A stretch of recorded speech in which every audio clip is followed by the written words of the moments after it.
నమస్కారం, welcome to 108 news Telugu. నా పేరు గౌరీ. ముందుగా బులెటిన్ లో హెడ్లైన్స్. బ్రహ్మోత్సవాల్లో పూజారి బ్రేక్ డాన్స్, పూజారి తీరుపై భక్తులు ఆగ్రహం. వెబ్సైట్ లో ఇంటర్ హాల్ టికెట్లు, త్వరలో స్టూడెంట్ల మొబైల్స్ కు డౌన్లోడ్ లింకులు. భారత్ పై వ్యతిరేక వ్యాఖ్యలు మానుకోవాలి, బంగ్లాదేశ్ కు జైశంకర్ హెచ్చరిక. సినీ నటి మాధవీలతపై కేసు నమోదు, తాడిపత్రి పట్టణ సిఐ సాయి ప్రసాద్ వెల్లడి. శ్రీకాకుళంలో శ్రీ వాసుదేవ పెరుమాల్ వార్షిక బ్రహ్మోత్సవాల్లో అర్చకులు కాస్త శృతి మించారు. స్వామివారి ఊరేగింపులు విగ్రహాల ముందు బ్రేక్ డాన్స్ చేశారు. మంగళ వాయిద్యాలు, సంప్రదాయ నృత్యాలతో కార్యక్రమం చేయాల్సి ఉండగా డీజే సౌండ్స్ లో ఊరేగింపు నిర్వహించారు. దీనికి సంబంధించిన వీడియోలు వైరల్ అవుతున్నాయి. స్వామివారి ఊరేగింపులో అర్చకుల తీరుపై భక్తులు ఆగ్రహం వ్యక్తం చేస్తున్నారు.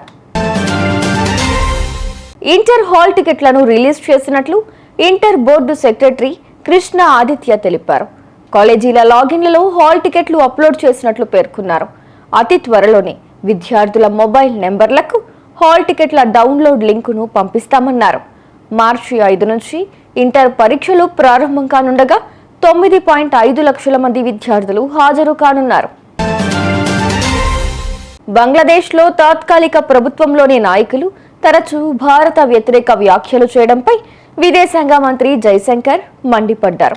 ప్రతి దానికి భారతదేశమే కారణమంటూ ఆరోపించడం మానుకోవాలని ఢాకాకు సూచించారు.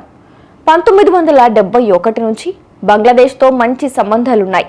ఇటీవల అక్కడి మధ్యంతర ప్రభుత్వ నాయకులు ప్రతిదానికి భారత్ను నిందిస్తున్నారు. అవి చూస్తే చాలా హాస్యాస్పదంగా ఉంటున్నాయి. ఢిల్లీతో ఎలాంటి సంబంధాలు కావాలనుకుంటున్నారో వారే నిర్ణయించుకోవాలి అని పేర్కొన్నారు.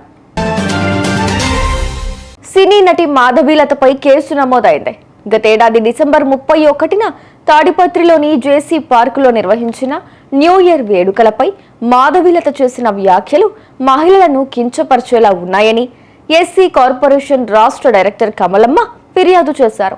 దీంతో మాధవీలతపై కేసు నమోదు చేసినట్లు తాడిపత్రి పట్టణ సిఐ సాయి ప్రసాద్ తెలిపారు. చూసారుగా, ఇవి ఇవాల్టి బులెటిన్ అప్డేట్స్. మరో బులెటిన్ తో మళ్ళీ మీ ముందుకు వస్తాను. అంతవరకు కీప్ వాచింగ్ 108 న్యూస్ తెలుగు.